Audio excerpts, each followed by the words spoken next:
Ubaid K ഈ പ്രൊഫൈലിൽ കാണുന്ന ഈ വീഡിയോയിൽ കാണുന്ന ഉബൈദിനെ കാത്തിരിക്കുന്ന മലയാളികളുടെ എണ്ണം വളരെയധികം കൂടുതലായിരിക്കും. റോഡിലൂടെ നടന്നു പോകുമ്പോൾ, പാർക്കിലൂടെ അല്ലെങ്കിൽ എവിടുന്നെങ്കിലും പുറത്തുനിന്ന് ഉബൈദ് ഒരു കെട്ട് ക്യാഷുമായിട്ട് നിങ്ങളുടെ അടുത്ത് വന്നാൽ എന്നാഗ്രഹിച്ച് നിൽക്കുന്നവരുണ്ടാവും. ഇവിടെ ഞാൻ ഈ വീഡിയോയിൽ ഡിസ്കസ് ചെയ്യാൻ പോകുന്ന കുറച്ച് കാര്യങ്ങൾ മേ ബി നിങ്ങൾക്ക് ഇതിനെ ഒപ്പോസ് ചെയ്ത് എന്നോട് കമൻസ് ഇടാം, അല്ലെങ്കിൽ ഞാൻ പറയുന്ന കാര്യങ്ങളിൽ എന്നെ നിങ്ങൾക്ക് കറക്റ്റ് ചെയ്യാം, അല്ലെങ്കിൽ ഞാൻ പറയുന്ന കാര്യങ്ങളിൽ നിങ്ങൾക്ക് എന്തെങ്കിലുമൊക്കെ റൈറ്റായിട്ട് തോന്നുന്നുണ്ടെന്നുണ്ടെങ്കിൽ you can support me in comment box. Whatever, comment box is open. ഞാനൊരു South Africa Afghanistan thriller match കണ്ടുവന്ന മൂഡിലായിട്ടായിരുന്നിട്ടായിട്ട് ഈ പടം എന്നൊക്കെ ഈ ഒരു വീഡിയോ ചെയ്യുന്നത്. ബിക്കോസ് അത് അതിൻ്റെ ത്രില്ല് പോകുന്നില്ല. Super over plus super over എന്നൊക്കെ കഴിഞ്ഞിട്ടാണ് ഈ വരുന്നത്. അപ്പോൾ എന്താണെങ്കിലും ഉബൈദ് ചെയ്യുന്ന കോണ്ടൻറ്റുകൾ ബേസിക്കലി ചാരിറ്റി എന്നുള്ള സ്കീമിലേക്ക് കൊണ്ടുപോയി വെക്കാൻ പറ്റുമെന്ന് ചോദിച്ചു കഴിഞ്ഞാൽ yes, definitely it's A kind of charity. പക്ഷേ അത് കുറച്ചും കൂടിയും അഡ്വാൻസ്ഡ് ആയിട്ടുള്ള ഒരു ചാരിറ്റി ആയിട്ട് എനിക്ക് തോന്നി. ഇത് ഈ നന്മമരം ഒരു കാലഘട്ടം ഉണ്ടായിരുന്നല്ലോ ഫേസ്ബുക്കിലൊക്കെ, കുന്നപ്പറമ്പിലും കുന്നമംഗലവും ഒക്കെ ആയിട്ട് ചെയ്തിരുന്ന കുറേ സംഗതികൾ. അങ്ങനെയല്ല, ദിസ് ഈസ് മോർ അഡ്വാൻസ്ഡ്. അതായത് ഇപ്പോൾ നിങ്ങൾക്ക് കേരളത്തിലൊരു സ്റ്റാർട്ടപ്പ് തുടങ്ങണം, അല്ലെങ്കിൽ നിങ്ങൾക്കൊരു എന്തെങ്കിലും ഒരു ഓൺലൈനായിട്ടോ ഓഫ്ലൈനായിട്ടോ നിങ്ങൾക്കൊരു കമ്പനി തുടങ്ങണം. അപ്പോൾ നിങ്ങളുടെ ഫേമിന് നിങ്ങൾക്കൊരു സോഷ്യൽ മീഡിയ ട്രാക്ഷൻ വേണം. ഡെഫിനറ്റ്ലി ഇപ്പോഴത്തെ ഗെയിം എന്താ? Give aways. ഓക്കെ, പക്ഷെ ഗിവ് അവേയുടെ ഒരു ടൈം ബ്രേക്കായി. പല പ്ലാറ്റ്ഫോമുകളും ഗിവ് അവേ എന്ന് പറഞ്ഞ വാക്ക് തന്നെ അവരെന്ത് ചെയ്തു? ഷാഡോ ബാൻ അടിച്ച് കളഞ്ഞു. അപ്പം അങ്ങനെ ഒരു സാഹചര്യത്തിൽ വാട്ട്സ് നെക്സ്റ്റ് എന്നുള്ളൊരു ചോദ്യമുണ്ട്. അപ്പോൾ ആളുകൾക്ക് സഹായം കൊടുക്കുക. അപ്പോൾ ഞാൻ അച്ചായൻസിൻ്റെ ഒരു വീഡിയോ ചെയ്തു. ഞാൻ അച്ചായൻസ് എന്നാണ് കേട്ടോ പറയുന്നത്. ചെങ്ങായിനെ കുറിച്ചുള്ള അപ്ഡേറ്റ് ഞാൻ എന്താണെങ്കിലും ഈ വീഡിയോൻ്റെ ലാസ്റ്റ് ഞാൻ വെക്കുന്നുണ്ട്. നിങ്ങൾക്ക് ഇത് സ്കിപ്പ് ചെയ്ത് അവിടെ പോയി കാണണമെങ്കിൽ അത് ലാസ്റ്റ് എൻഡിൽ പോയി കണ്ടോ. കുറച്ചധികം കാര്യങ്ങൾ അതിൽ പറയാനുണ്ട്. ഇപ്പോൾ എന്താണെങ്കിലും ഉബൈദിനെ പോലുള്ളവർ, ഓക്കെ, അതായത് പുറത്തിറങ്ങിയ ആളുകൾക്ക് ബണ്ടിൽ ഓഫ് ക്യാഷ് എണ്ണാൻ കൊടുക്കുന്ന ഈ ഒരു ഇത് സ്റ്റാർട്ട് ചെയ്തത് ഉബൈദിൽ നിന്നാണല്ലോ. അപ്പോൾ ഇതെന്താണെന്ന് വെച്ച് കഴിഞ്ഞാൽ കൈൻഡ് ഓഫ് ഡിജിറ്റൽ മാർക്കറ്റിംഗ് ആണ്. ഓക്കെ, നിങ്ങളൊരു ബ്രാൻഡിനെ പ്രൊമോട്ട് ചെയ്യുക. ഇപ്പോൾ ഉബൈദ് ഡെഫിനറ്റ്ലി മൈജി എന്ന് പറഞ്ഞ ബ്രാൻഡിനെയാണ് പ്രൊമോട്ട് ചെയ്യുന്നത്. മൈജി കൊടുക്കുന്ന ഒരു ബൾക്ക് ഓഫ് എമൗണ്ട് ആയിരിക്കും ഉബൈദ് ഈ നാട്ടുകാർക്ക് വെച്ച് നീട്ടുന്നത്. ആൻഡ് ഉബൈദിനെ ഫോളോ ചെയ്യണം, മൈജിയെ ഫോളോ ചെയ്യണം. ഇതാണ് ഇതിൻ്റെ ഒരു ക്രൈറ്റീരിയ. പ്ലസ് ഇത് വീഡിയോ ആയിട്ട് പോസ്റ്റ് ചെയ്യുമ്പോൾ അതിൻ്റേതായിട്ടുള്ള വീഡിയോ ഗിമിക്കുകൾ കാണും, അതിനകത്ത് BGM കാണും. പിന്നെ ആളുകളെ സെലക്ട് ചെയ്യുന്നത്, this is the hardest part. ഇത് ഭയങ്കര ഹിറ്റ് ചെയ്യും നിങ്ങൾക്ക്. ഇപ്പം ഞാൻ പറയാമല്ലോ, വിഷ്വലി അല്ലെങ്കിൽ ഒരു ക്യാമറ കണ്ണിൽ മൊബൈലിൽ നമ്മൾ അല്ലെങ്കിൽ സ്ക്രീനിൽ നമ്മൾ കാണുമ്പോൾ ലുക്കിൽ തന്നെ പാവപ്പെട്ട അയ്യോഭാവം അടിക്കുന്ന, ലുക്ക് വൈസ് തന്നെ അയ്യോ എന്തോ പ്രശ്നമുണ്ട് എന്ന് തോന്നിക്കുന്ന ആളുകളെ ചൂസ് ചെയ്യുന്നത് ഇതിൻ്റെ ഒരു വലിയ പാർട്ടാണ്. വളരെ കാഷ്വലായിട്ട് പോകുന്ന ഏതെങ്കിലും ഒരു 1-2 ആൾക്കാരെ ചൂസ് ചെയ്യുന്നത് ഉണ്ട്, ഇല്ലയെന്ന് ഞാൻ പറയുന്നില്ല. But so called the look wise പാവം, അല്ലെങ്കിൽ എന്തോ പ്രശ്നമുള്ള, ഫിനാൻഷ്യലി ഇഷ്യൂ ഉള്ള, അല്ലെങ്കിൽ ലൈഫ് സ്ട്രഗിൾ ചെയ്യുന്ന അങ്ങനത്തെ കാറ്റഗറി ഓഫ് ലുക്ക് വൈസ് ഉള്ള ആളുകളിലേക്ക് അപ്രോച്ച് ചെയ്യുക എന്നുള്ളത് ഇതിൻ്റെ ഒരു മെയിൻ USP ആണ്. മനസ്സിലായോ? ഇത് ഞാൻ ഇത്ര ക്ലിയർ ആയിട്ട് പറയാൻ കാരണം അത്യാവശ്യം കുറേ ഇതേ പരിപാടി ചെയ്യുന്ന ആളുകളെ എനിക്ക് പേഴ്സണലി അറിയുന്നത് കൊണ്ടും അവരൊക്കെ ഇങ്ങനെ ചൂസ് ചെയ്യുന്നൊരു മെത്തേഡ് കണ്ടും അറിഞ്ഞും എക്സ്പീരിയൻസ് ചെയ്തും ഒരു സംഗതി എനിക്കുണ്ട്. അതുകൊണ്ടാണ് ഞാൻ പറയുന്നത്. അപ്പോൾ അതൊരു പാർട്ടാണ്. പക്ഷേ ഇതൊന്നും മോശമാണെന്നോ അല്ലെങ്കിൽ ഇതൊന്നും പൊട്ടയാണെന്നൊന്നും ഞാൻ പറയുന്നില്ല. It's kind of marketing. Everything is A kind of marketing. Clarity ഉണ്ടായാൽ മതി. ഓക്കെ, ഇപ്പോൾ ഉബൈദിൻ്റെ കാര്യത്തിൽ തന്നെ സംഗതി ക്ലിയറാണ്. അച്ചായൻസ് പോലെയല്ല, ചോദ്യം ചോദിച്ചിട്ട് ഉത്തരം കിട്ടാത്ത അവസ്ഥയൊന്നുമല്ല. സംഗതി റാൻഡമായിട്ട് ഒരാളെ പിക്ക് ചെയ്യുന്നു. ആ പിക്ക് ചെയ്യുന്നതിൽ അവർക്കൊരു ബേസിക് ക്രൈറ്റീരിയ കാണും. ഓക്കെ, അപ്പോൾ ആ ബേസിക് ക്രൈറ്റീരിയ എന്താണെന്നുള്ളത് അവർക്കേ അറിയൂ. അവരത് ചൂസ് ചെയ്യുന്നു. പിന്നെ അവരുടെ കണ്ടന്റ് മേക്കിങ്ങിൻ്റെ ഭാഗമായിട്ട് അവരതിന് BGM ഇടും, സ്ലോ മോഷൻ വെക്കുമായിരിക്കും, അങ്ങനത്തെ പല കാര്യങ്ങളൊക്കെ ചെയ്യുമായിരിക്കും. ആൻഡ് ഉബൈദ് ഈ പൈസ കൊടുക്കുന്ന മാത്രമല്ല സോഷ്യൽ എക്സ്പെരിമെൻറ്റും കൂടി ചെയ്യുന്നുണ്ട്. സോഷ്യൽ എക്സ്പെരിമെൻറ്റിൻ്റെ ഭാഗമായിട്ട് ചെയ്യുന്ന വീഡിയോസിലും പൈസ കൊടുക്കാറുണ്ട്. അവിടെ പിന്നെ മൈജിയെ ഫോളോ ചെയ്യണം അങ്ങനത്തെ സ്കീമൊന്നുമില്ല. അങ്ങനത്തെ വീഡിയോസും ചെയ്യുന്ന ഒരാളാണ്. കഴിഞ്ഞ ദിവസം ഉബൈദിൻ്റെ വീഡിയോയിൽ വന്നൊരു ലോട്ടറി കച്ചവടക്കാരൻ ചെക്കൻ്റെ വീഡിയോ എനിക്ക് കുറച്ച് പേര് അയച്ചു തന്നിട്ടുണ്ടായിരുന്നു. Will start from there. ഈ ഉബൈദിൻ്റെ കണ്ടൻറ്റുകളിൽ ഇത് മാത്രമാണ് ആളുകൾക്ക് അയച്ചു തരാൻ കണ്ടേ തോന്നുന്നു. ഇതിലെന്തോ ഒരു പ്രശ്നമുണ്ട്. ഇത് ഉബൈദിൻ്റെ പ്രശ്നമല്ല കേട്ടോ, അതാ രസം. ഇത് ഉബൈദിൻ്റെ പ്രശ്നമല്ല. ഇങ്ങനെ റാൻഡമായിട്ട് ആളുകളെ സെലക്ട് ചെയ്യുന്ന സമയത്ത് ഇപ്പോൾ ബേസിക് ഒരു ചാരിറ്റി ചെയ്യാൻ വേണ്ടിയിട്ട് ഒരു PR ഏജൻസിയുടെ ഭാഗമായിട്ടോ അല്ലെങ്കിൽ അങ്ങനത്തെ, അതായത് ഞാൻ ചാരിറ്റി ചെയ്യണമെന്നുണ്ടെങ്കിൽ എനിക്ക് ബെനിഫിറ്റബിൾ ആവണം എന്നുള്ള രീതിക്ക് 10 പേരെ ചൂസ് ചെയ്യുമ്പോൾ കറക്റ്റ് അത് അങ്ങനെ നിൽക്കുന്നവരുണ്ടോ അങ്ങനെ കരയുന്നവരുണ്ടോ എന്നൊക്കെ ചൂസ് ചെയ്ത് ആളെ പിടിച്ച് വീഡിയോ ചെയ്യുന്ന ആൾക്കാരുണ്ട്. പക്ഷെ ഇതങ്ങനെയല്ല, ഇത് റാൻഡമായിട്ട് പബ്ലിക്കിലേക്ക് ഇറങ്ങിയിട്ട് ആളുകളെ അവർക്ക് ആ സ്പോട്ടിൽ ചൂസ് ചെയ്യണം. അല്ല ഇവരാരെയും അവിടെ എവിടെയും കൊണ്ടു നിർത്തിയിട്ട് ഇവർക്ക് ചെയ്യാൻ പറ്റില്ല. അങ്ങനെ ആയിക്കഴിഞ്ഞ് കഴിഞ്ഞാൽ നാട്ടുകാർക്ക് മനസ്സിലാവും. ഇതല്ല, ഇത് കൊടുക്കുന്ന അതുണ്ട്, കൊടുക്കുന്ന എമൗണ്ടിൻ്റെ കാര്യം കൂടി ഞാൻ പറഞ്ഞുതരാം. അത് വേറൊരു ഗെയിമാണ് ഇതിനകത്ത്. അപ്പോൾ ഉബൈദിൻ്റെ ഈ ഒരു പെർട്ടിക്കുലർ വീഡിയോ, ഈ ബേക്കിൽ നിൽക്കുന്ന പയ്യനെ നിങ്ങൾക്ക് അറിയോ? ലോട്ടറി നിൽക്കുന്ന ഒരു ചെക്കനാണ്, പാവം ചെക്കനാണ്. അവന് നമ്മൾ സർപ്രൈസ് കൊടുക്കാൻ പോകുന്നുണ്ട്. എന്താ പേര്? ആസിഫ്. എന്തിനാ ഈ ലോട്ടറി വിൽക്കണത്? അച്ഛൻ ആക്സിഡന്റ് ആയി കിടപ്പില്ല, പിന്നെ ഉമ്മാക്ക് വീട്ടു ജോലി, ഉമ്മാക്ക് ഡിസ്ക് നമ്പേടാ. എനിക്ക് 13. സ്കൂളിൽ പോണില്ലേ? സ്കൂളിൽ പോകാൻ പറ്റൂല, സാഹചര്യം. എത്ര ലോട്ടറി ഉണ്ട് നിന്റെ കയ്യില്? കൗണ്ട് ചെയ്യണം. 19, 20, 21. എന്റെ കയ്യിൽ നിന്നേ ഞാൻ 10 ലോട്ടറി എടുക്കാം. പക്ഷെ നീ എനിക്കൊരു ഹെൽപ്പ് ചെയ്യണം. നിന്നെ പോലത്തെ ഒരു അനിയൻ എനിക്കുണ്ട്. നീ എന്റെ കൂടെ വരണം. അവന്റെ അളവിന് വേണ്ടിട്ട് ഡ്രസ്സ് എടുക്കാൻ വേണ്ടിട്ടാണ്. ഡ്രസ്സ് എടുത്തിട്ട് നീ പൊക്കോ. നിന്റെ കയ്യിൽ 10 ലോട്ടറി വാങ്ങിച്ചോളാം. ഓക്കെ ആണോ? വരാൻ പറ്റുമോ? ഫുഡ് കഴിച്ചാ നീ? ഇല്ല, ആദ്യം ഫുഡ് കഴിക്കാം അല്ലെ?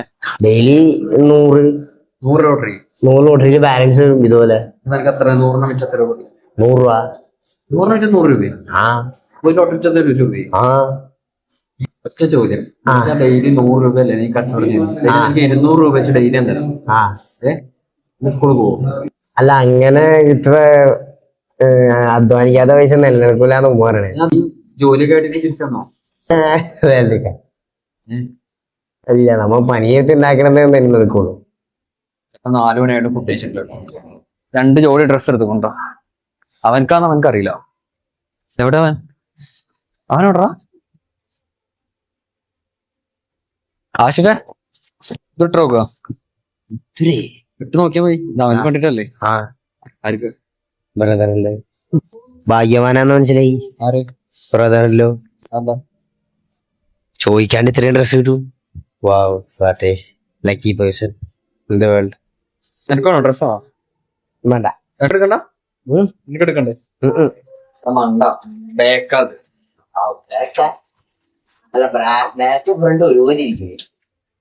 അവന് ഡ്രസ് എടുത്തു, ഞാൻ അവന് ഷൂ കൂടി വേണം എനിക്ക്. നിന്റെ അതേ സൈസ് ആക്കാൻ അവനക്കും. ചെരുപ്പിന്റെ വള്ളിയൊക്കെ പൊട്ടിക്കണല്ലോ. അവനൊരു ഷൂ വാങ്ങിക്കാം, നിനക്കൊരു ചെരുപ്പും വാങ്ങിക്കാം. നിനക്കൊരു ചെരുപ്പ് വാങ്ങി തരാം. ഓക്കെ, ഇത് നിനക്ക് വാങ്ങിച്ചാട്ടോ. അല്ല, അപ്പൊ ബ്രദറല്ലോ? ബ്രദർ, എന്റെ ബ്രദറിലോ നീയല്ലേ? അങ്ങനെ അനിയൻ തന്നെയല്ല. ഇതിനകത്ത് 2 ജോഡി ഡ്രസ് ഉണ്ട്.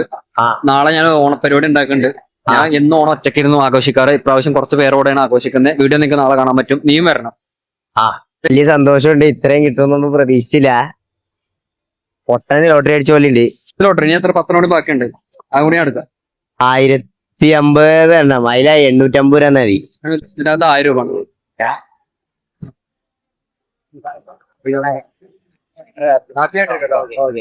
ഓക്കെ, ഇതാണ് ആ ഒരു കുറച്ച് പേര് എനിക്ക് അയച്ചു തന്ന് ഇവൻ ഈ പറയുന്ന ലോട്ടറിയുടെ പ്രോഫിറ്റിൻ്റെ കണക്ക്, ഇവൻ്റെ ഏജ്, പിന്നെ ഇവനെ കുറേ കാലം ഇവൻ നിൽക്കുന്ന ഈ സ്ഥലത്ത് കണ്ട ആളുകളൊക്കെ ഉണ്ട്.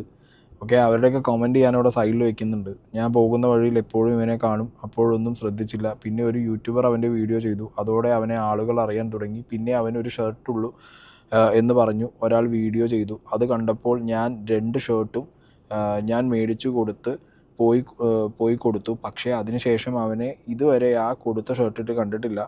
എപ്പോഴും ഈ ഷർട്ട് തന്നെയാണ് അവൻ ഇടുന്നത്. ഇനി ഇവൻ നിങ്ങൾ ഈ എടുത്തു കൊടുത്ത ഷർട്ട് ഇടുമോ എന്ന് ഞാനും നോക്കട്ടെ. ഇനി അവനെ ഡെയിലി വാച്ചിങ് ചെയ്യും. അങ്ങനെ ഒരു കമൻ്റ് ഉണ്ട്. പിന്നെ ഞാൻ എന്നും ഈ വഴി പോകുന്ന ഒരാളാണ്. ആള് ജെനുവിൻ അല്ല, ആക്ടിങ് ആണ്. മുൻപൊരിക്കൽ ഡയറക്ടർ ജൂഡ് ആൻ്റണി വീഡിയോ ചെയ്തിട്ടുണ്ട്. ജൂഡ് ആൻ്റണി പ്രൊഫൈൽ വീഡിയോ ഇല്ല.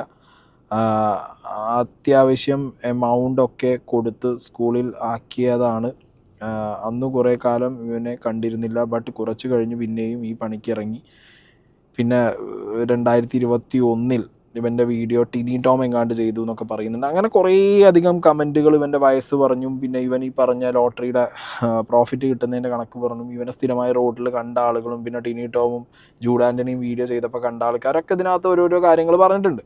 ഓക്കെ, ഇത് റാൻഡമായിട്ട് ആളുകളെ പിക്ക് ചെയ്യുന്ന സമയത്ത് ഇത് ഉബൈദിൻ്റെ പ്രശ്നം അല്ല. ഓക്കെ, കാരണം ഇത് ഉബൈദ് റാൻഡമായിട്ട് ആളുകളെ പിക്ക് ചെയ്യുന്ന സമയത്ത് പറ്റുന്നൊരു വിഷയമാണ്. ഇപ്പം ഞാൻ നേരത്തെ പറഞ്ഞ പോലെ ചില ചാരിറ്റി നന്മ മരങ്ങൾ നാട്ടിൽ കറക്റ്റ് അവർക്ക് വീഡിയോയിൽ കാണിക്കാൻ പറ്റുന്ന കരയാൻ പറ്റുന്ന ഫേസുകളെ മാത്രം, അല്ലെങ്കിൽ അങ്ങനത്തെ കേസുകൾ, അല്ലെങ്കിൽ അങ്ങനെ കൺവിൻസ് ആവുന്ന വീട്ടുകാരെ മാത്രം. അതായത് ഇപ്പം എന്തെങ്കിലും ഒരു സഹായം ചോദിച്ചൊരു ചാരിറ്റി നന്മമരത്തിൻ്റെ അടുത്ത് ചെന്ന് കഴിഞ്ഞാൽ പലരും പറയുക എന്താ വെച്ചെങ്കിൽ നിങ്ങൾക്ക് വീഡിയോയിൽ ഞാൻ വീഡിയോ എടുക്കും, ആ വീഡിയോ ആണ് എനിക്ക് മെയിൻ, അല്ലാതെ പൈസ തരുന്നതൊന്നും എനിക്ക് വിഷയമല്ല. അപ്പോൾ ആ വീഡിയോ എടുക്കുമ്പോൾ നിങ്ങൾ കരയണം, അല്ലെങ്കിൽ നിങ്ങളുടെ അവസ്ഥ മൊത്തമായിട്ട് ഞാനിങ്ങനെ കാണിക്കും, അങ്ങനെ ഇങ്ങനെയെന്നൊക്കെ പറഞ്ഞിട്ടുള്ള പല കൺവിൻസിങ് പരിപാടികളൊക്കെ എടുത്തിട്ടാണ് വീഡിയോ ചെയ്യാറ്. പക്ഷേ ഇവൻ്റെ കേസിൽ, ഉബൈദിൻ്റെ കേസിൽ ഇപ്പോൾ ഈ പറഞ്ഞ പോലെ റാൻഡം പിക്കാണ്. റാൻഡം പിക്ക് എന്ന് പറയുമ്പോൾ ഇതേപോലെ ചിലപ്പോൾ വിഷയമുള്ള ആളുകളോ അല്ലെങ്കിൽ പ്രശ്നമുള്ള ഉടായ്പ കാണിക്കുന്നവരൊക്കെ വന്ന് പെട്ട് കഴിഞ്ഞാൽ അത് ഉബൈദിൻ്റെ തലയിൽ എന്താണെങ്കിലും പറയാൻ പറ്റില്ല.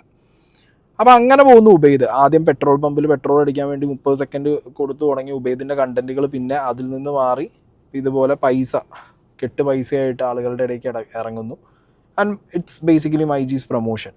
അപ്പോൾ ഇതിനകത്ത് ഒരു വലിയ സ്ട്രാറ്റജി എന്താണെന്ന് വെച്ചാൽ, ഇത് നല്ല സ്ട്രാറ്റജി കേട്ടോ, ഞാൻ പൊട്ട സ്ട്രാറ്റജി എന്ന് പറയുന്നില്ല. കാരണം ആദ്യമൊക്കെ ഈ പറഞ്ഞ ഗിവ് അവേ വർക്ക് ചെയ്തിരുന്ന സമയങ്ങളിൽ ബൾക്ക് എമൗണ്ട് ഓഫ് ഫോളോവേഴ്സ് ഒറ്റയടിക്ക് ഒരു അക്കൗണ്ടിലേക്ക് ബൈപ്പാസ് ചെയ്ത് വിടാൻ ഗിവ് അവേ ചെയ്യുന്ന ആളുകൾക്ക് ഇവിടെ പറ്റിയിരുന്നു. യാദിലാണെങ്കിലും ജോജി തമ്പിക്കാണെങ്കിലും അതുപോലെ മലയാളത്തിൽ നമ്മളെ അരുൺ സ്മോക്കി, അങ്ങനെ കുറേ പേര് ഈ സംഗതി ആദ്യം മുതലേ ചെയ്തു തുടങ്ങിയ ആൾക്കാരുണ്ടായിരുന്നു.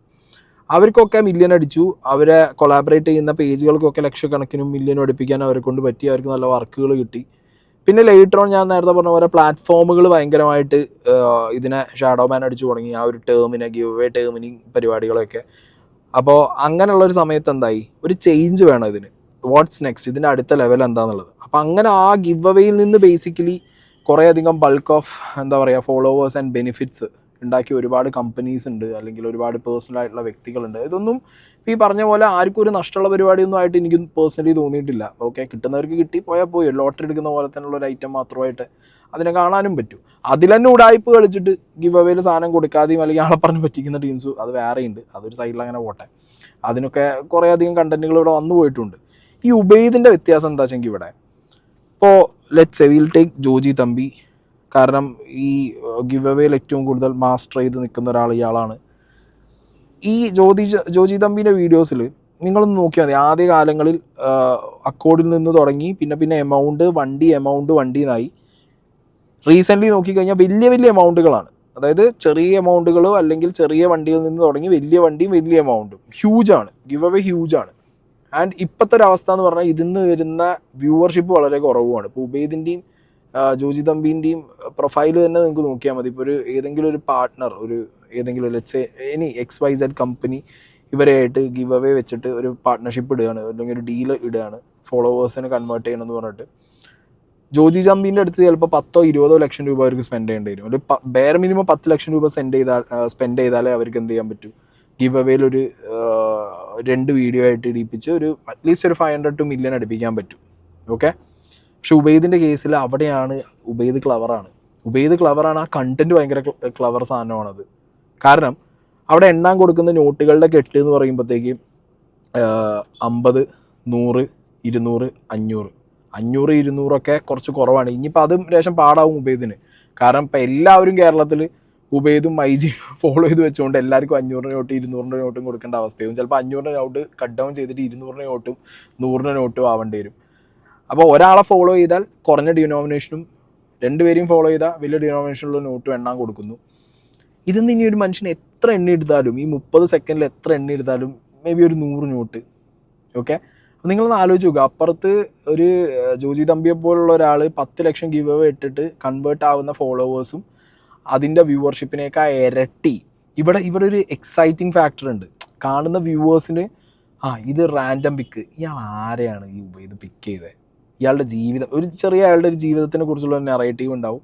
BGM പിന്നെ അതിൻ്റെ ഒപ്പം മറ്റേ ഇങ്ങനെ സാൾട്ട് വേ ഉപ്പിടണ പോലത്തെ സാധനം എല്ലാത്തിനുള്ളത് പിന്നെ അതിൻ്റെ ഒപ്പം തന്നെ ഉണ്ട്. അല്ലാതെ ഇയാളുടെ ഒരു നെറേറ്റീവ് ഉണ്ടാവും.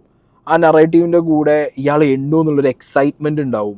കാണുന്ന വ്യൂവേഴ്സിന് ഇതൊരു എക്സൈറ്റ്മെൻറ്റ് ഫാക്ടർ ഉണ്ട്. ഇയാൾ എത്ര നോട്ട് എണ്ണിക്കഴിഞ്ഞതിന് ശേഷം ഈ പൈസ അയക്ക് എത്ര ഹെൽപ്ഫുള്ളാണ്, അയാളുടെ ഇമോഷൻ എന്താണ്, അങ്ങനത്തെ സാധനങ്ങളൊക്കെ കൂട്ടി നോക്കുമ്പോൾ ഇത് ഗിവ് അവേനേക്കാൾ കൂടുതൽ വ്യൂവർഷിപ്പ് കൊണ്ടുവരുന്ന, കൺവേർഷൻ റേറ്റ് കൊണ്ടുവരുന്ന ഒരു ഐറ്റമായിട്ട് ഈ സാധനം മാറുന്നുണ്ട്. ഓക്കെ, അപ്പോൾ അതിൻ്റെ ഒരു സക്സസ് ഉബൈദിൻ്റെ ഈ ഒരു പെർട്ടിക്കുലർ കണ്ടന്റിനകത്ത് നമുക്ക് കാണാൻ പറ്റും. And this is definitely A next level marketing tool. ഇതൊരു കിടിലം മാർക്കറ്റിംഗ് ടൂളാണ്. ഇപ്പോൾ കേരളത്തിലൊരു എന്തെങ്കിലും ഒരു കമ്പനി സ്റ്റാർട്ടപ്പ്, ഞാൻ പറഞ്ഞു ഒരു കോൺസെപ്റ്റിൽ നിങ്ങളൊരു കമ്പനി തുടങ്ങുകയാണ്, അതിപ്പോൾ ഒരു ഇ-കൊമേഴ്സ് ആയിക്കോട്ടെ അല്ലെങ്കിൽ ഒരു ഫിസിക്കൽ സ്റ്റോർ നിങ്ങൾ തുടങ്ങിയാൽ വാട്ട് എവർ ഇറ്റ് ഈസ്, നിങ്ങളുടെ സോഷ്യൽ മീഡിയയിലേക്ക് നിങ്ങൾക്ക് ട്രാക്ഷൻ കൊണ്ടുവരണോ, നിങ്ങൾക്ക് പ്രമോഷനായിട്ട് നിങ്ങൾക്ക് എന്ത് വേണം, കുറച്ചധികം ആളുകളിലേക്ക് നിങ്ങളുടെ ബ്രാൻഡ് എത്തണോ, മൈജി ചെയ്ത പോലെ, definitely this is a big game. കാരണം ചെറിയ പൈസ സ്പെൻഡ് ചെയ്തിട്ട് എന്ത് ചെയ്യാം, കുറേ അധികം റീച്ചിലേക്ക് ഈ സാധനം എത്തിക്കാം. അതൊരു ഭയങ്കര അടിപൊളി പരിപാടിയാണ്. അത് തന്നെയാണ് ഇപ്പോൾ ഇതിനകത്ത് കൺവേർഷനായിട്ട് നടക്കുന്നത്. ഓക്കെ, അതുകൊണ്ട് തന്നെയാണ് എനിക്ക് തോന്നുന്നത് ജോജി തമ്പിയെ പോലെ ഗിവ് അവേ ചെയ്ത ആളുകൾ ഇപ്പോൾ എന്ത് ചെയ്തു, പൈസ. ഇപ്പോൾ ജോജി തമ്പിയുടെ ലാസ്റ്റ് വീഡിയോ ഞാൻ കണ്ട സമയത്ത് ഇതേപോലെ ഉബൈദിനെ പോലെ പൈസ കൊടുക്കാൻ വേണ്ടിയിട്ട് ജോജി തമ്പി ഇറങ്ങിയിരിക്കുകയാണ്. കാരണം ഓക്സിജന് വേണ്ടി ജോജി തമ്പി ഇറങ്ങുന്നു, മൈജിക്ക് വേണ്ടി ഉബൈദ് ഓൾറെഡി ഉണ്ട്. സോ ആളുകളുടെ ഇടയിലേക്ക് ഇറങ്ങി പൈസ കൊടുക്കുന്ന ഈ ഒരു കോണ്ടന്റിന് കുറച്ചധികം വ്യൂവർഷിപ്പ് ഉണ്ട്, അതിനൊരു ത്രില്ലിംഗ് ഫാക്ടർ ഉണ്ട്. ഓക്കെ, ഡെഫിനറ്റ്ലി അതിന് ആളുകൾ ബെനിഫിറ്റ് ആവുന്നുണ്ട് എന്നുള്ളത് കണ്ടപ്പോഴായിരിക്കണം ഇങ്ങനൊരു ഷിഫ്റ്റ് വന്നത്. അപ്പോൾ ഇനി എനിക്ക് തോന്നുന്നത് ഈ കണ്ടന്റ് കുറേ അധികം ആളുകൾ ഏറ്റെടുക്കുമായിരിക്കും. പക്ഷേ അവിടെയും ഒരു വിഷയം കിടക്കുന്നത് എന്താ വെച്ചെങ്കിൽ, ചില സമയങ്ങളിൽ ഇത് ബാക്ക് ഫയർ ചെയ്യാം. മനസ്സിലായോ? ചില സമയങ്ങളിൽ ഇതേപോലെ ഇപ്പോൾ ആ ലോട്ടറി ചെക്കനെ പോലുള്ള ചില ആളുകൾ ചില സ്ഥലങ്ങളിൽ അത് ബാക്ക് ഫയർ ആവും. അതിപ്പോൾ ഈ പറഞ്ഞ പോലെ ഇത് ചൂസ് ചെയ്യുന്ന ആളുകൾക്ക് എല്ലാം 100% എന്ന് പറഞ്ഞിട്ട് റാൻഡം പിക്ക് ഒറ്റയടിക്ക് പോയി പിക്ക് ചെയ്യുമ്പോൾ റാൻഡം പിക്ക് ചെയ്യാൻ ഭയങ്കര പാടായിരിക്കും. അവരത് ചെയ്ത് തന്നെ ശീലിക്കണമല്ലോ. പിന്നെ ഇത് മുതലെടുക്കാനും ചില ആൾക്കാർ ഇറങ്ങുമായിരിക്കും. ഈ കണ്ടന്റ് മുതലെടുക്കാൻ അവരെന്നെ സെറ്റ് ചെയ്ത് ചിലപ്പോൾ വെച്ച ആളുകൾക്ക് ഒരു ഡ്രാമ പോലെ ഒരു സാധനം കൊടുത്തിട്ട് ഇവരെത്തുന്ന പോലെ കാണിച്ചിട്ടൊക്കെ ചെയ്യുമായിരിക്കും. പറയാനും പറ്റില്ല, അങ്ങനെയും ചിലപ്പോൾ സംഭവിക്കാം. കാരണം നമ്മൾ മലയാളികളുടെ ഇടയിൽ എല്ലാ ഉടായ്പും ഉണ്ട്. അപ്പം അങ്ങനെ ഈ കണ്ടന്റിനെ പിടിച്ച് ഉടായി പഠിക്കുന്നവന്മാരി നമുക്ക് ചിലപ്പോൾ ഇനി വരും ദിവസങ്ങളിൽ കാണാൻ പറ്റുന്നുണ്ടാവും. ഓക്കെ, അപ്പോൾ ഉബൈദിൻ്റെ ഞാൻ പറഞ്ഞു ഈ ഒരു പെർട്ടിക്കുലർ സീൻ, ഇപ്പോൾ ഞാൻ അച്ചായൻസിൻ്റെ ചാരിറ്റി ഒരു ക്ലാരിറ്റി ഉണ്ടോ എന്ന് ചോദിച്ചപ്പോഴായിരിക്കണം കുറേ പേര് എനിക്ക് ഉബൈദിൻ്റെ ഈ ഒരു സാധനം അയച്ചു വന്നത്. അതുകൊണ്ടാണ് ഞാനത് ക്ലിയർ ചെയ്തത്. ഇതിൽ ഉബൈദിൻ്റെ തെറ്റ് പറയാനോ അല്ലെങ്കിൽ ഉബൈദ് ഒരു റോങ് സാധനം കാണിച്ചു എന്നോ എനിക്ക് എവിടെയും തോന്നിയിട്ടില്ല. ഇതാ ചെക്കൻ, ആ പയ്യൻ ചിലപ്പോൾ ഇപ്പോൾ അവൻ ഉടായ്പ് കാണിച്ചതോ അല്ലെങ്കിൽ അവൻ ഈ പറഞ്ഞ പോലെ ഇത് കിട്ടി ശീലമായപ്പോൾ, സഹായം കിട്ടി ശീലമായപ്പോൾ അതിലൂടെ അങ്ങോട്ട് ജീവിക്കാമെന്ന് വിചാരിച്ചിട്ട് പോകുന്ന ഒരുത്തരോ ആയിരിക്കാം. അതിലിപ്പോൾ ചെന്നിട്ട് ഈ ചെയ്ത ആളെ ക്രൂശിക്കാനോ അല്ലെങ്കിൽ പറയാനോ കാര്യമൊന്നുമില്ല. ഓക്കെ, അതൊരു വഴിക്ക് അങ്ങനെ പോട്ടെ. ഇനി അടുത്തത് അച്ചായൻസിൻ്റെ അപ്ഡേറ്റ് ഞാൻ പറഞ്ഞുതരാം. അച്ചായൻസിൻ്റെ അപ്ഡേറ്റ് എന്താണെന്ന് വെച്ച് കഴിഞ്ഞാൽ, ഞാൻ കഴിഞ്ഞ എൻ്റെ ആ ഒരു കണ്ടൻറ് റിലേറ്റഡ് ആയിട്ട്, അതായത് ലൈഫ് മിഷൻ വീട് റിലേറ്റഡ് ആയിട്ട് ഇട്ട വീഡിയോസ് ഞാൻ ട്രിം ഡൗൺ ചെയ്തിട്ടുണ്ട് എൻ്റെ യൂട്യൂബിൽ നിന്ന്. അതിൻ്റെ ഒറിജിനലൊക്കെ ഞാൻ അടുത്ത് കയ്യിൽ വെച്ചിട്ടുണ്ട്. യൂട്യൂബ് കണ്ടൻറ്റുകൾ ഞാൻ ട്രിം ഡൗൺ ചെയ്തിട്ടുണ്ട്. ഫേസ്ബുക്ക് എൻ്റെ ഈ ടോപ്പിക് റിലേറ്റഡ് ആയിട്ട് ഇട്ട വീഡിയോ ആ വ്യക്തി അച്ചായൻസ് തന്നെ എന്ത് ചെയ്തിട്ടുണ്ട്, അടിച്ച് കളഞ്ഞിട്ടുണ്ട്. ഇപ്പം എൻ്റെ വീഡിയോ മാത്രമല്ല, നിങ്ങൾ സോഷ്യൽ മീഡിയയിൽ നോക്കിയാൽ മതി. ഈ പണത്തിൻ്റെ പവർ ഉപയോഗിച്ച്, പൊളിറ്റിക്കൽ പവർ ഉപയോഗിച്ച്, മണി പവർ, പൊളിറ്റിക്കൽ പവർ ഉപയോഗിച്ച് ചോദ്യം ചോദിക്കുന്നവനെ മിണ്ടാതിരുത്താം എന്നുള്ള സ്കീമിൽ ഈ വ്യക്തി പലരുടെയും വീഡിയോസ് പുൾ ഡൗൺ ചെയ്യിച്ചിട്ടുണ്ട്. മനസ്സിലായോ? അതുകൊണ്ടാണ് നിങ്ങൾ എവിടെയും ഈ വ്യക്തിയെക്കുറിച്ചുള്ള വേറെ ഫെർദർ അപ്ഡേറ്റ്സ് ആരും ഇട്ട് കാണാത്തത്. ഇപ്പം ഞാൻ അടക്കമാണെങ്കിലും നമ്മൾ ഇയാളുടെ മുഖമോ ശബ്ദമോ അയാളുടെ പേരോ ഉപയോഗിച്ച് ഒന്നും ഇടാത്തത് വേറെ ഒന്നും കൊണ്ടുമല്ല. ഇയാൾ വെക്കുന്ന ഇത് ലക്ഷങ്ങൾ മുടക്കിയിട്ടാണ് ഇയാളിത് ചെയ്യുന്നത്. ഇപ്പം നാളെ എൻ്റെ ശബ്ദം, എൻ്റെ മുഖം ഈ പ്രൊഫൈലിലൂടെ ഇല്ലാതായാൽ അയാൾക്ക് പ്രശ്നമില്ല. മനസ്സിലായോ? പക്ഷേ എൻ്റെ വിഷയം എന്താണെന്ന് വെച്ച് കഴിഞ്ഞാൽ, നമുക്ക് ചോദ്യം ചോദിക്കാൻ പറ്റുന്നൊരു പ്ലാറ്റ്ഫോം ഇല്ലാതായി. നമുക്ക് ചോദ്യം ചോദിക്കണം, ക്വസ്റ്റ്യൻ ചെയ്യപ്പെടുന്നത് ക്വസ്റ്റ്യൻ ചെയ്യുന്നേ വേണം. അപ്പം ഞാൻ അങ്ങനെ വിചാരിക്കുന്ന ഒരാൾ. അപ്പം എന്നെ ക്വസ്റ്റ്യൻ ചെയ്ത് നിങ്ങൾ ചെയ്തോ. അപ്പം നമുക്കും ഡൗട്ട് തോന്നി നമുക്ക് ക്വസ്റ്റ്യൻ ചെയ്യാമല്ലോ. ഇവിടെ വളരെ മാന്യമായിട്ടല്ലേ ചെയ്യുന്നത്. ഞാൻ അയാളുടെ വേറെ കുൽസിത പരിപാടികളോ ഞാൻ അയാളുടെ വേറെ വന്ന ബാക്കി വോയിസുകളോ വീഡിയോസോ ഒന്നും എടുത്തു വെച്ച് ഞാനിവിടെ ഓഡിറ്റ് ചെയ്യാൻ കൊടുത്ത് നിരത്തിയിട്ടില്ല. ആ ചോദിച്ച അന്നത്തെ ചോദ്യത്തിൽ തന്നെ ഞാൻ നിലനിൽക്കുന്നു ഇന്നും. ലൈഫ് മിഷൻ പദ്ധതിയിൽ ചെയ്ത് കൊടുത്ത് അത് കംപ്ലീറ്റ് ചെയ്യാൻ വേണ്ടി ഹെൽപ്പ് ചെയ്തൊരു വീട്, അത് അയാൾ ലൈഫ് മിഷനിൽ കൂടി ഇൻവോൾവ് ആയിട്ടുള്ളൊരു വീടാണ് എന്നുള്ളത് ഇന്നേ വരെ അയാളെ വായോണ്ട് പറഞ്ഞിട്ടില്ല. മനസ്സിലായോ? എഴുതി പോലും അയാൾ ഇട്ടിട്ടില്ല അവിടെ. പിന്നെ ഈ വ്യക്തിയോട് ഞാൻ ചോദിച്ച ബാക്കി 39 വീടിനുള്ള ക്ലാരിറ്റി, 39 സ്ഥലം വാങ്ങി, 39 തറ പണിത്, 39 വീട് അതിൻ്റെ മുകളിൽ ഇയാളുടെ ഈ പറഞ്ഞ ചാരിറ്റി അക്കൗണ്ടിൽ നിന്ന് അല്ലെങ്കിൽ സ്വന്തമായിട്ടുള്ള സെൽഫ് അക്കൗണ്ടിൽ നിന്ന്, കമ്പനി അക്കൗണ്ടിൽ നിന്ന് പൈസ അങ്ങോട്ടിട്ട് ഓഡിറ്റ് അടക്കം വെച്ച് ക്ലിയർ ആയിട്ട് എല്ലാം ഞാൻ സ്വന്തം ഉണ്ടാക്കി കൊടുത്തു എന്ന് പറഞ്ഞൊരു ക്ലാരിറ്റിയും ഇന്നേ വരെ തന്നിട്ടില്ല. അതിന് പകരം ഇയാൾ കാണിച്ച പരിപാടി എന്താ? നമ്മളെ വായ അടപ്പിക്കുക, ചോദ്യം ചോദിക്കുന്നവൻ്റെ വായ അടപ്പിക്കുക എന്നുള്ള രീതിയിൽ സൈബർ ബുള്ളിങ് തലങ്ങും വിലങ്ങും. ഞാൻ അന്നും പറയുന്നു ഇന്നും പറയുന്നു, 10 കമൻറ്റ് തെറി വിളിച്ചാലോ മറ്റേ കുറേ പ്രൊഫൈലിൽ എൻ്റെ ഫോട്ടോ വെച്ചിട്ട് വേറെ തെമ്മാടിത്തരം പറഞ്ഞാലൊന്നും എനിക്ക് കേൾക്കുന്ന വിഷയമല്ല. ഓക്കെ, ഞാൻ ഇതിനപ്പുറം കണ്ടിട്ടാണ് ഇന്ന് ഈ വണ്ടിയിൽ നിന്ന് ഇപ്പോഴും വീഡിയോ ചെയ്തുകൊണ്ടിരിക്കുന്നത്. സോ നിങ്ങളിപ്പോൾ കാണുന്ന കുറേ പോസ്റ്റുകൾ കാണും, അച്ചായൻ ചാരിറ്റി ചെയ്യണോ, മനസ്സിലായോ, ഇയാൾ ഇനിയും നിങ്ങൾക്ക് തുടരണമോ, ഇവനാണോ ശരി, ഇയാളാണോ ശരി, ഇങ്ങനത്തെ കുറേ പോസ്റ്റുകൾ, അയാളെ വെളുപ്പിക്കാനുള്ള പോസ്റ്റുകൾ. അതിന് കൃത്യമായി PR പൈസ കൊടുത്തിട്ടുണ്ട്. അത് ആർക്കാണ് കൊടുത്തത്, എവിടെയാണ് കൊടുത്തത് എന്നൊക്കെ വളരെ വ്യക്തമായിട്ട് എനിക്ക് അറിയുന്ന കാര്യമാണ്. പിന്നെ ഇതിനിടയിൽ സെറ്റിൽമെൻറ്റിനും വന്നു വിക്കി തഗ്.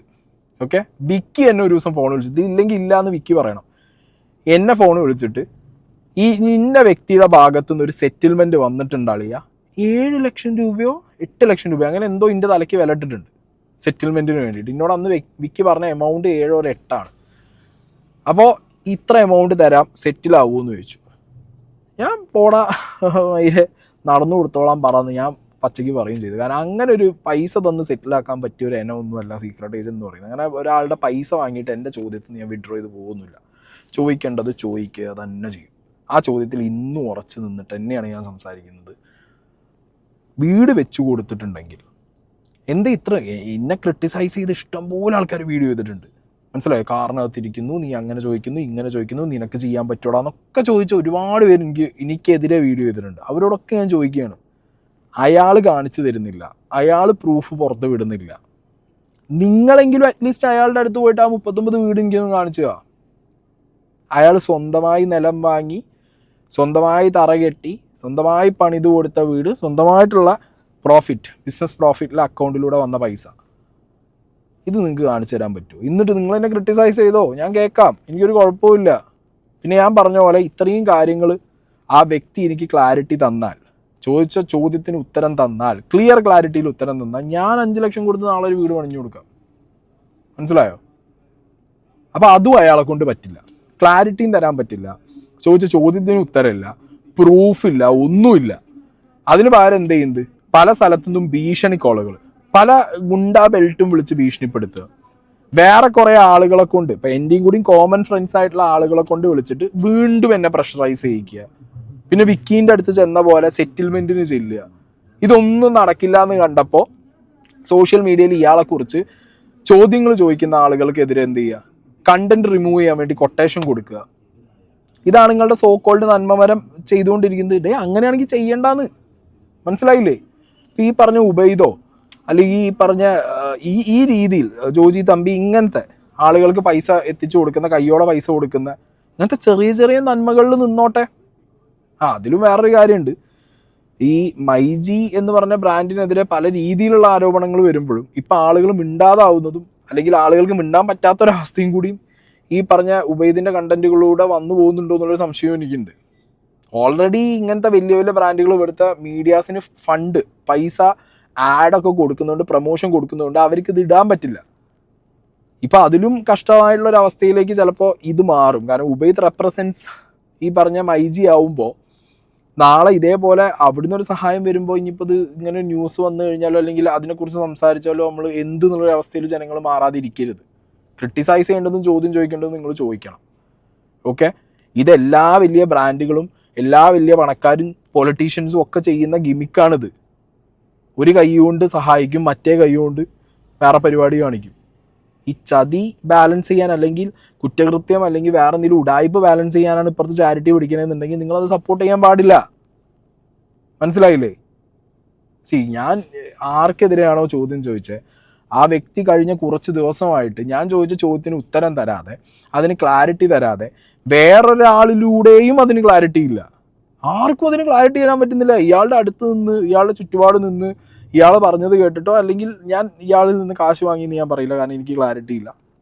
മേ ബി ഈ പറഞ്ഞ പോലെ അയാളോടുള്ള ഇഷ്ടം കൊണ്ടൊക്കെ ആയിരിക്കാം ചിലർ ക്ലോസ് ആയിട്ട് വിളിച്ച് സംസാരിച്ച് വീഡിയോ ചെയ്ത ആൾക്കാരൊക്കെ ഇതിനകത്തുണ്ട്. അവരാരും ഈ പറഞ്ഞ പോലെ ഇതിനകത്ത് എന്ത് ചെയ്യുന്നില്ല, ഒരു ക്ലാരിറ്റി 39 വീടിന് തരുന്നില്ല. ഇതല്ലാതെ ഞാനൊരു സ്റ്റേജിൽ ഇയാൾ സംസാരിക്കുന്നുണ്ട് 200+ വീട് വെച്ച് കൊടുത്തിട്ടുണ്ട്. ഞാനിപ്പോഴും പറയുന്നു വീട് വെച്ച് കൊടുത്തിരിക്കാം, പൈസ കൊടുത്തിരിക്കാം, ഇല്ലയെന്ന് ഞാൻ പറയുന്നേ ഇല്ല. അയാൾ ചെയ്തിട്ടുണ്ടാവും. പക്ഷെ ചെയ്തത് മൊത്തം ലെറ്റ്സ് സേ ഇപ്പോൾ ഒരു പാറ്റേൺ ഞാൻ പറഞ്ഞുതരാം. ഒരു പഞ്ചായത്തിൽ അന്വേഷിക്കുകയാണ്, ലൈഫ് മിഷൻ പദ്ധതിയുടെ ഭാഗമായിട്ട് പണി തീരാതെ കിടക്കുന്ന എത്ര വീടുണ്ട്? ഇത് എൻ്റെ ഒരു ഡൗട്ട്. ഇത് നിങ്ങൾക്ക് എൻ്റെ ഇതേ സംശയം നിങ്ങൾക്ക് തോന്നുന്നുണ്ടെങ്കിൽ നിങ്ങൾക്ക് എന്നെ സപ്പോർട്ട് ചെയ്യാം, ഇല്ലെങ്കിൽ നിങ്ങൾക്ക് വേറെ എന്തെങ്കിലും പറയാം. ഒരു പഞ്ചായത്ത് എടുക്കുക, അവിടെ ലൈഫ് മിഷൻ പദ്ധതിയുടെ ഭാഗമായിട്ട് തറ മാത്രം കെട്ടി അല്ലെങ്കിൽ തറയുടെ മുകളിലൊരു സ്ട്രക്ചർ വെച്ചിട്ടോ അല്ലെങ്കിൽ തറ കെട്ടാതെയോ ഒക്കെ ആയിട്ട് എന്തുകൊണ്ടോ ലൈഫ് മിഷൻ പദ്ധതിയിൽ കിട്ടിയ വീട് കംപ്ലീറ്റ് ചെയ്യാൻ പറ്റാത്ത ആളുകളുടെ ലിസ്റ്റ് ചിലപ്പോൾ എടുക്കാം. അല്ലെങ്കിൽ അങ്ങനെയുള്ള ആളുകൾ ഉണ്ടെന്നുണ്ടെങ്കിൽ അവരെ ചോദിച്ച് ആരാന്നൊക്കെ ചോദിച്ച് മനസ്സിലാക്കിയതിന് ശേഷം അവർക്ക് വീട് വെച്ച് കൊടുക്കാം ഞാൻ എന്നുള്ളൊരു അപ്രോച്ച് നടത്തി അതിലാരൊക്കെയാണ് വീഡിയോയിൽ വരാൻ താല്പര്യമുള്ളത് എന്നുള്ളത് നോക്കിയിട്ട് അവരെ സഹായിക്കുന്ന രീതിയിൽ അവരെ സഹായിക്കുക. അവർ വീഡിയോ തിരിച്ച് ചെയ്തു തരുമല്ലോ, വീഡിയോ ചെയ്യുമ്പോൾ അവർ അതിൽ നിന്ന് വരും. അപ്പോൾ നമുക്കൊരു കണ്ടന്റും കിട്ടി, സഹായം എന്നുള്ള രീതിയിൽ സാധനം എത്തിച്ചു. എന്നാൽ ഇത് ലൈഫ് മിഷൻ്റെ വീടാന്നുള്ളത് പുറത്താരും അറിയില്ല. എന്നാൽ ലൈഫ് മിഷൻ്റെ ഭാഗമായിട്ട് കംപ്ലീറ്റ് ചെയ്യാൻ പറ്റാത്ത വീടുകൾ എന്തായി? ഇവിടെ കംപ്ലീറ്റ് ചെയ്ത് കിട്ടി. അപ്പോൾ ഇത് സർക്കാർ സിസ്റ്റം അറിഞ്ഞുകൊണ്ട് ഇയാൾക്ക് ഒരു സപ്പോർട്ട് കൊടുത്തതാണോ എന്നുള്ളൊരു സംശയം കൂടി ഇപ്പോൾ എനിക്ക് തോന്നുകയാണ്. അങ്ങനെയാണെന്നുണ്ടെങ്കിൽ ഇവിടുത്തെ സർക്കാർ ഈ ലൈഫ് മിഷൻ പദ്ധതിയായിട്ട് മുന്നോട്ട് പോകേണ്ട കാര്യമുണ്ടോ? കാരണം എത്രയോ പേര് പറയുന്നു ലൈഫ് മിഷൻ പദ്ധതി എന്ന് പറയുമ്പോൾ കുറേ പേർക്ക് ഹെൽപ്പായിട്ടുണ്ട്, കുറേ പേര് ഇതേമാതിരി പകുതിക്ക് കിടക്കുന്നുണ്ട്. അങ്ങനെ പകുതിക്ക് കിടത്താനാണെന്നുണ്ടെങ്കിൽ നിങ്ങളൊരു പ്രൊജക്റ്റ് എടുത്ത് മുന്നോട്ട് വെക്കണം.